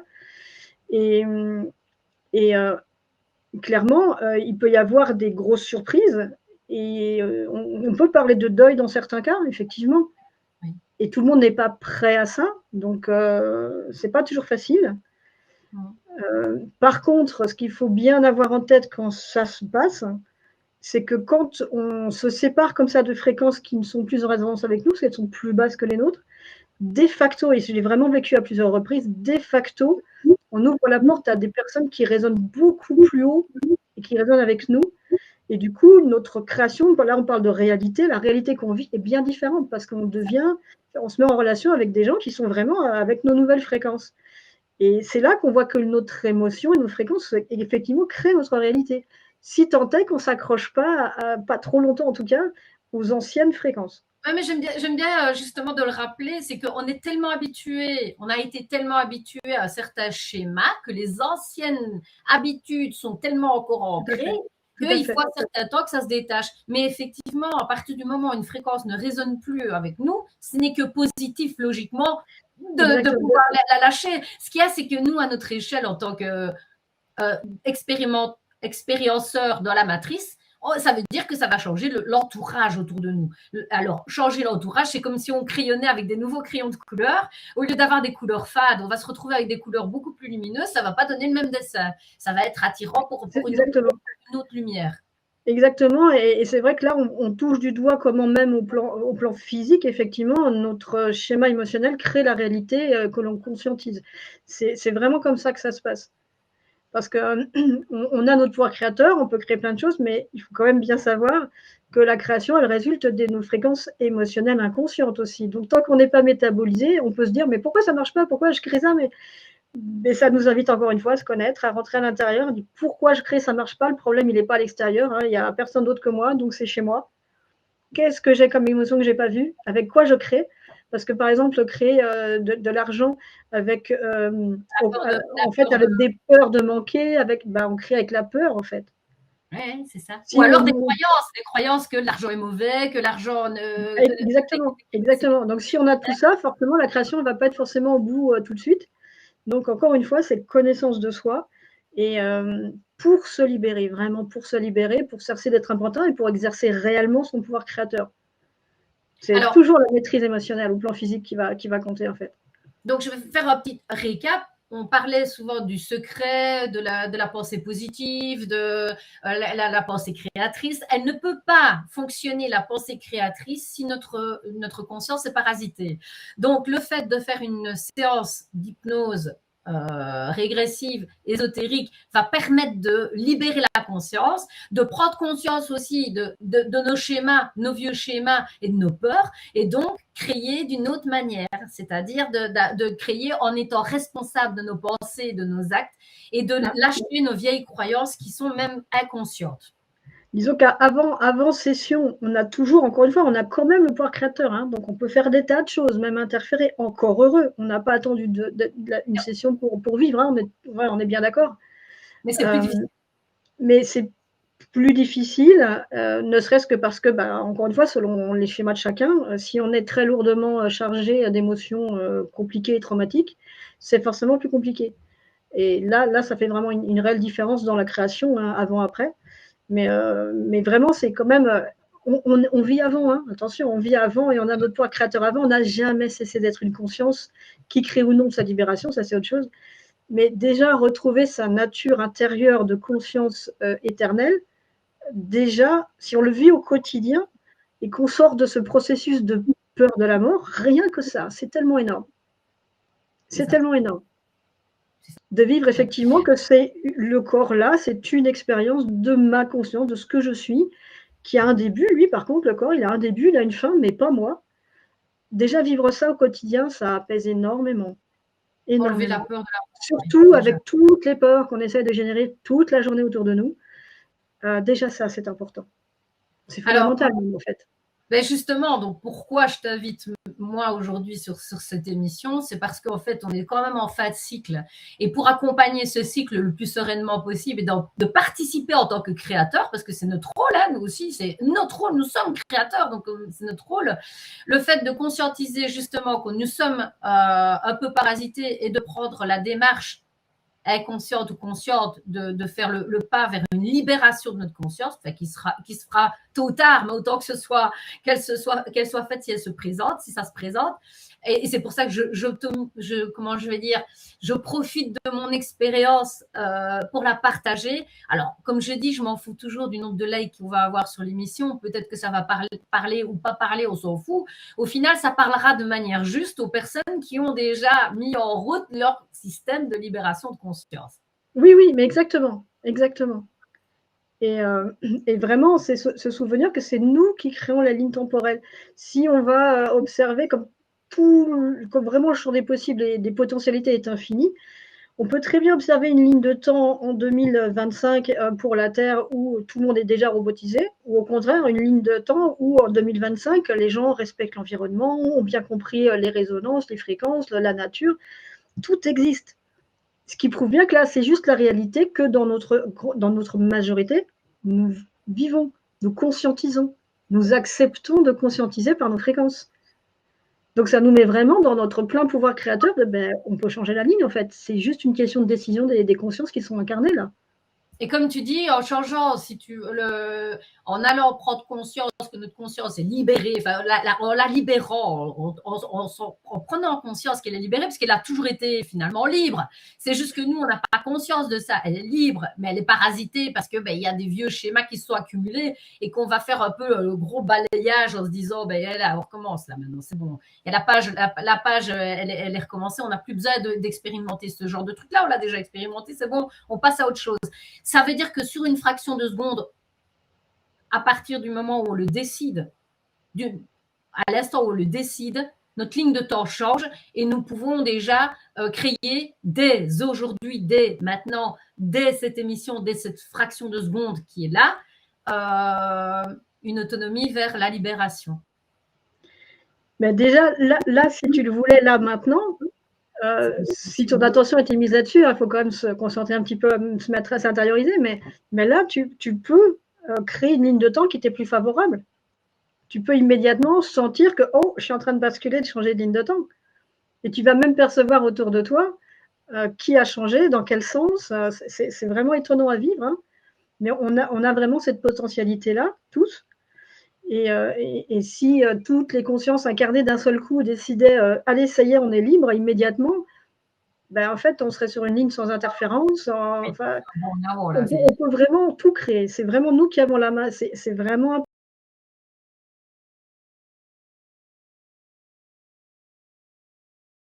agressante. C'est nous qui avons la main parce que c'est notre énergie qui nourrit ces systèmes-là. Donc, c'est nous qui créons, c'est nous qui les créons, c'est nous qui avons la main. C'est très, très important. Ne surtout pas se plomber parce qu'on découvre qu'il y a des contrôles et des programmes. Non, non, c'est notre expérience et c'est nous qui décidons. Merci. Merci.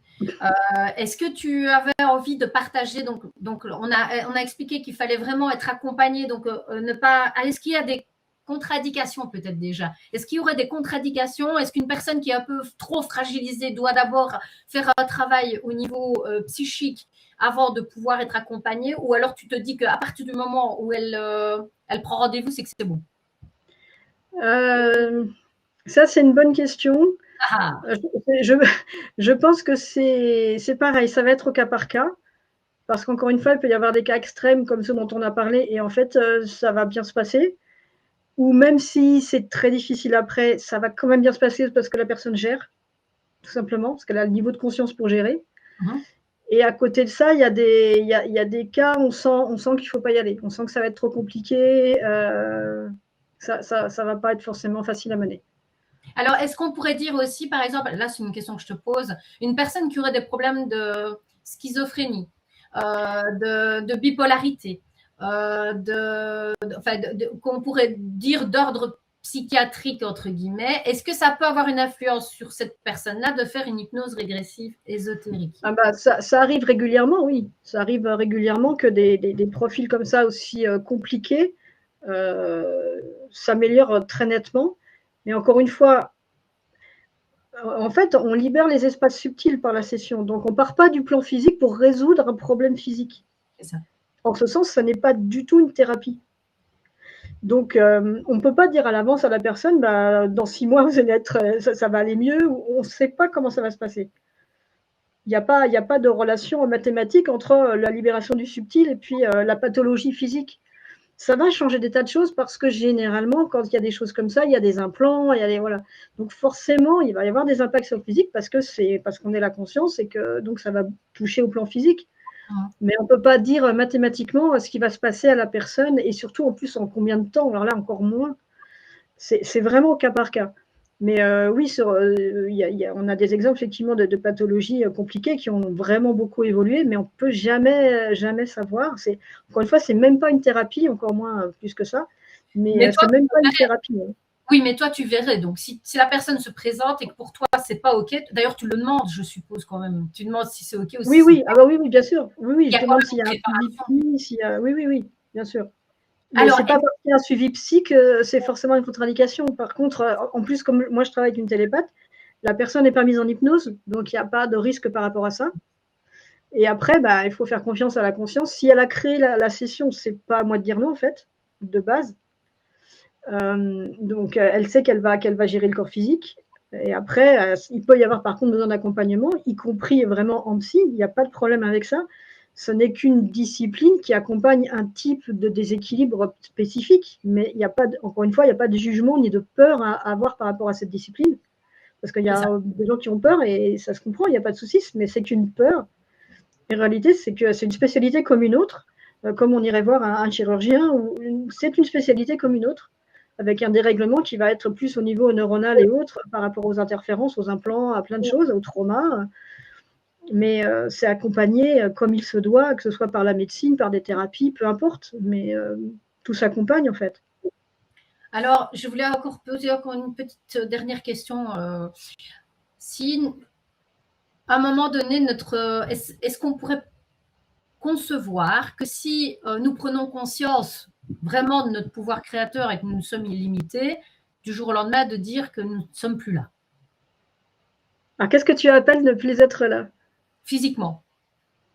Est-ce que ce serait une raison de se dire que le corps s'arrête? Parce qu'on prendrait conscience. Tu sais, j'imagine un peu le côté lucide, la prise de conscience qui s'élève, et puis à un moment donné qui se transforme, qui n'est plus avec cette matérialité, cette densité, parce que elle a pris son envol et qu'elle prendrait son autonomie tellement fort que le corps physique disparaîtrait. Ben, le corps est le moyen d'expérimentation de la conscience. Donc, généralement, elle a un objectif avec ce corps. Oui. Donc, elle ramène des informations. Si l'objectif est atteint, pour toi, c'est l'heure de la mort. Ben ça, c'est chaque conscience qui va décider. Il y a des expériences qui sont menées jusqu'à des âges très avancés et la conscience n'y voit aucun problème. Elle est libre, de toute façon, elle sait que c'est une expérience, le corps physique s'arrête et elle continue son processus de création. Hein. Après, pour ce qui est de quitter le corps… L'objectif sera toujours atteint? Pas forcément. La conscience peut recréer une expérience similaire si elle n'a pas atteint son objectif et pour avoir d'autres informations par rapport à ce type d'expérience. Hein. Mais après, quitter le corps, c'est pareil. Ça veut dire quoi, quitter le corps? Ça veut dire que la conscience n'anime plus le corps. Oui. Donc, est-ce que c'est la décision de la conscience ou pas? Est-ce qu'elle veut ne plus conscientiser cette expérience? Parce que c'est surtout une décision de la conscience, en fait. Si c'est une décision d'un émotionnel humain, ce n'est pas forcément à sa place. Sachant encore une fois que nos parties élevées peuvent se libérer du système contrôlant, qu'elles n'y sont, pour beaucoup en tout cas, elles n'y sont pas par hasard, qu'il y a un choix qu'elles assument pendant la session. Donc, elles trouvent le corps physique qu'elles trouvent dans l'état où elles le trouvent et elles gèrent leurs objectifs. Et c'est vraiment elle qui décide de mettre fin au corps physique à tel ou tel moment. Et puis, quand il y a un âge élevé, forcément, il y a un moment, le corps lui-même s'essouffle, hein, biologiquement. Ça pourrait être un accident qui serait programmé par la conscience. Ah oui, oui, complètement, oui, oui. Je me souviens d'une session où justement il y avait comme ça, en remontant à la vie d'origine, par où étaient passés les interférents. En fait, la conscience était libre et elle n'avait pas fait assez attention. Du coup, elle avait programmé une mort pour son corps physique alors qu'elle était libre, mais un peu trop violente. Du coup, ils étaient passés par là. Donc, ça tient pas grand-chose quelquefois, hein. D'accord. Donc, effectivement, ça peut être des accidents, ça peut être n'importe quoi. Et quelquefois, il y a aussi des cas de trauma, de départ dans des conditions difficiles ou de vie traumatique, encore une fois, parce que la conscience veut absolument expérimenter ça. Elle est là pour remonter l'information, quelquefois pour contribuer à l'expansion de ce type d'information dans les systèmes contrôlants. Et ce n'est pas neutre, ce sont des schémas de vie extrêmement difficiles, mais assumés par la conscience, hein, clairement. Donc, encore une fois, on ne peut pas généraliser. Même des schémas extrêmement compliqués peuvent être vraiment décidés par la conscience. C'est la métabolisation qui va permettre d'ailleurs de le réaliser dans le corps physique et d'assumer pleinement ce type d'expérience. Et puis après, il y a des expériences extrêmement simples et qui ne sont pas encore une fois, moins que les autres, hein. Ça, c'est l'humain qui voudrait quelque part que ce soit moins bien. Mais non, c'est une expérience comme une autre. Et même quand là, par exemple, si on anime des expériences particulières, ben, on a plein d'autres expériences très simples, en fait, à côté. Donc, c'est juste que là, on peut être amené à conscientiser des expériences différentes, mais ailleurs, il y a d'autres expériences beaucoup moins différentes. Et c'est très bien aussi, la conscience expérimente, tout est information, en fait, à recueillir. Tout est neutre, tout est neutre. Quelle que soit l'information, quelle que soit l'expérience qu'on va vivre, oui, c'est parce que nous, en tant que matière, on va prendre ça de manière différente en disant « Oh mon Dieu, tout ce que tu as vécu », mais en fait, au final, toute sensation est neutre. C'est chaud, c'est brûle, c'est froid ou c'est tiède. C'est ça.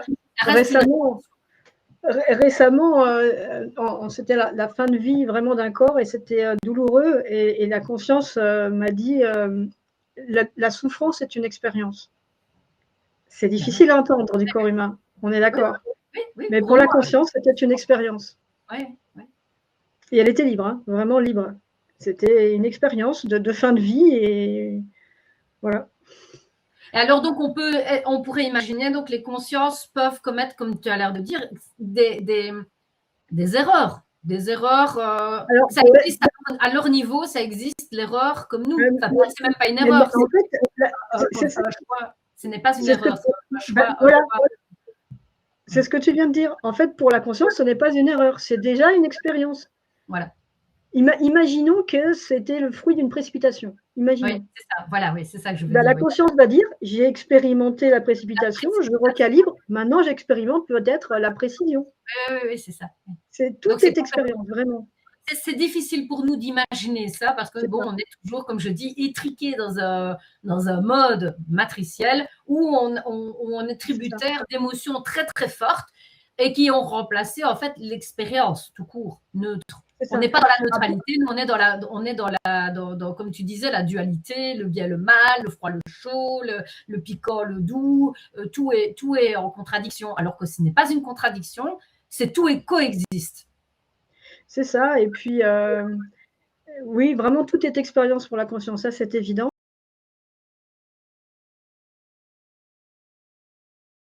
Entendons-nous, hein, ce n'est pas la neutralité sans émotion, hein. Évidemment qu'on a des émotions, mais elles sont calibrées comme il faut, plus traumatiques justement, plus souffrantes. Il n'y a plus de mécanisme de survie, mais c'est une paix intérieure en fait, et l'amour de soi montant, c'est aussi une paix intérieure qui s'installe. Et donc il y a des émotions, il y a la joie, il y a l'amour, il y a plein de choses, il n'y a pas de problème, des fréquences hautes en fait. La bienveillance, la compassion sont des fréquences hautes, il n'y a aucun problème avec ça. Mais par contre, les fréquences basses vont tranquillement se métaboliser. Et puis, il y a vraiment tout le vécu, parce que là, on parle vraiment du plan physique, émotionnel basique, mais il y a tout le vécu intérieur dans nos plans subliminaux, éternels. Et ça, on peut en parler, mais il faut le vivre. C'est ça. Parce que si le corps physique, en fait, s'en moque, c'est pas grave, il ne va pas le vivre, parce que ce n'est pas son choix. Mais si on en a la volonté, la conscience va nous aider à vivre ces états-là. Et du coup, vivre son plein pouvoir créateur, sa pleine puissance, son éternité, ça, c'est quand même extraordinaire. Là, c'est plus une expérience classique. Enfin, elle pourrait, parce que finalement, nous sommes tous conscients et on peut tous vivre ça. Mais là, en tout cas, sur cette ligne de temps, ce n'est pas une expérience classique et c'est vraiment très, très riche. Qui est tout à fait possible malgré tout, puisque ce serait un choix de la conscience de le créer, tout simplement. Ah oui, oui, complètement, complètement. Il y a beaucoup, beaucoup de choses à vivre, vraiment. D'où les explications de quand on parle de Marie-Madeleine, on parle de Anna, la grand-mère de Jésus. Enfin, moi, j'avais lu le livre Anna, la grand-mère de Jésus, qui vivait pendant X années, c'est-à-dire 600, 700 ans, et qui régénérait son corps, etc. Eux, c'est des expériences qu'ils ont vécues dans une matière dense, pourtant. Hein, je dirais, donc, c'est tout à fait faisable. Sur ce genre de questionnement, je dirais il faudrait aller voir en hypnose avec des enquêtes bien précises et d'un point de vue ésotérique, ce qu'on peut ramener sur ce genre d'informations. Parce que les informations qu'on nous ramène par la littérature ou autre, c'est quand même très, très influencé, on va dire. C'est ça. Donc, c'est intéressant d'aller voir en ésotérique comment ça se passe. Et généralement, on n'a pas les mêmes informations que ce que nous rapportent les livres et les traditions. Oui, bon, on sait très bien qu'effectivement, dans les livres et les traditions, il y a quand même beaucoup de choses qui sont biaisées pour nous maintenir effectivement coincés, étriqués dans une croyance. C'est ça. Là, on est incarné et on a des récits d'incarnation d'un monde contrôlé. Donc, oui, forcément, l'information est aussi contrôlée, on va dire. Alors, je voulais quand même partager ta page. Donc, je vais retrouver, donc je vais la mettre, hein, comme ça, on va pouvoir, enfin, si j'arrive à la partager, oui, je vais pouvoir la partager. Voilà. Donc, ça, c'est la bonne. Attends, j'arrive pas à voir le. Libération de la conscience via l'hypnose régressive ésotérique. Oui, mais je pense que c'est mon ancien site, ça. Merde, pardon. Alors, bon, on va essayer de retrouver ça différemment. Alors, je vais regarder si je ici. Et c'est quoi alors le. Voilà, oui, c'est ça. Il y a tiré à Chira dedans maintenant. Voilà, c'est ça? Oui, c'est ça. Voilà, je suis désolée. Hein. Alors, je vais le mettre en gros plan, comme ça, les auditeurs vont pouvoir quand même le voir en grand, si j'y arrive. Parce que je bug là. Voilà. Ça va? Donc, pour prendre un rendez-vous, parce que donc on n'est pas obligé d'habiter tout près de chez toi. Non, pas du tout. C'est vraiment sur toute la planète. Ça, c'est pratique. Grâce à la visio, vraiment, on peut contacter tout le monde, donc c'est vraiment très pratique. Ok, donc on peut prendre rendez-vous via ton site? Oui, moi ce que je préfère, c'est par WhatsApp en fait. Donc sur le site, il y a le numéro WhatsApp et je préfère vraiment que les gens contactent. Je trouve que c'est beaucoup plus facile, il n'y a pas de spam, l'information ne se perd pas et c'est facile d'être actif par rapport à WhatsApp. Donc faire un message WhatsApp, c'est. Voilà, donc le numéro est affiché ici. C'est parfait, comme ça tout le monde a l'information. Alors, écoute, Isabelle, je tenais à te remercier.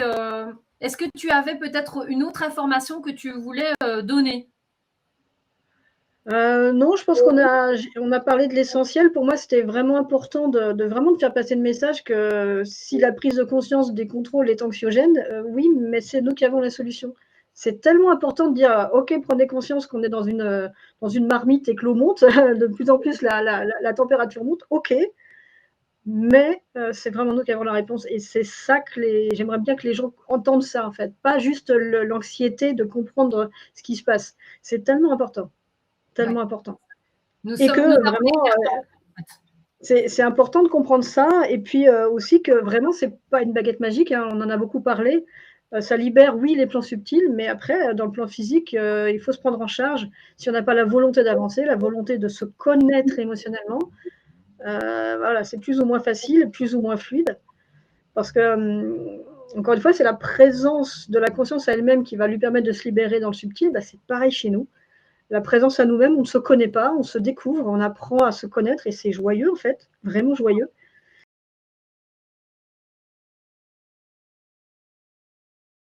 nous-mêmes au plan physique. Vraiment, c'est magnifique à vivre et la conscience en plus de nos espaces subtils, c'est un beau projet de vie, une belle expérience de vie.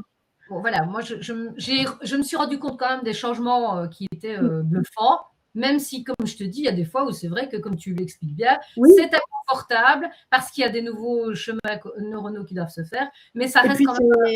et puis, ça peut prendre du temps. Moi, je métabolise encore. Ça peut prendre beaucoup de temps. Et en plus, on métabolise toute sa vie parce que nos consciences, après, ne cessent de créer. Donc, on perpétue le changement. Mais une fois que les défenses émotionnelles sont dissoutes, ça va. On gère le changement. On est même content de le voir arriver. C'est le temps que tout ça se dissolve, en fait. C'est parce qu'on s'attache au vieux schéma. Et quand on s'attache au vieux schéma, La c'est peur ça. du changement, la peur de l'inconnu. Voilà, exactement. C'est normal. Alors, On est dans un monde contrôlé. Donc, ça génère la peur tout le temps. oui, oui, C'est c'est ça. normal. Oui, oui. Oui, ils remettent à chaque fois une couche. Alors, bon, pour nos auditeurs, je voulais quand même rappeler que nous avons un code promo pour Novimondi TV. Donc, c'est la chaîne de Patrick Paza et des éditions Talma où vous retrouvez des chouettes émissions, des chouettes reportages sur l'abondance, sur les nouvelles comment dire, approches de la vie qui sont beaucoup plus positives que ce qu'on voit à l'heure actuelle. Donc, abandonnez Netflix, abandonnez vos vieux schémas et essayez un petit peu de voir quelque chose de constructif et de voir ce qui est en train de générer, qui est en train d'évoluer, parce qu'on s'attarde à chaque fois à rester avec nos vieilles idées et à s'accrocher à nos peurs, parce que comme on en a parlé tout à l'heure, c'est vraiment on a cette vilaine habitude parce qu'on connaît. Donc on est attaché à des vieux schémas, alors qu'en fait, finalement, c'est si simple de ne pas se prendre la tête avec ce qui est en train de se passer à l'heure actuelle, parce que c'est quand même de toute manière, c'est nous qui sommes créateurs de la finalité de ce qu'on a envie de décider. C'est ça, en fait. Tout à fait. Et puis toutes les peurs, c'est vraiment uniquement notre insécurité intérieure. Donc, ça nous appelle déjà à conscientiser notre insécurité, parce qu'on ne le fait pas tous, loin de là. La regarder bien en face et la laisser métaboliser pour vivre enfin la sécurité intérieure. Et ça, c'est pareil, c'est agréable à vivre. C'est un cadeau. Merci beaucoup, Isabelle. Merci pour cette merci. Avec plaisir. Et on ne sait jamais, à très vite. Nous, on va se revoir certainement. On va se croiser dans les différents plans de toute manière. Hein. Je te fais un énorme bisou. Merci beaucoup.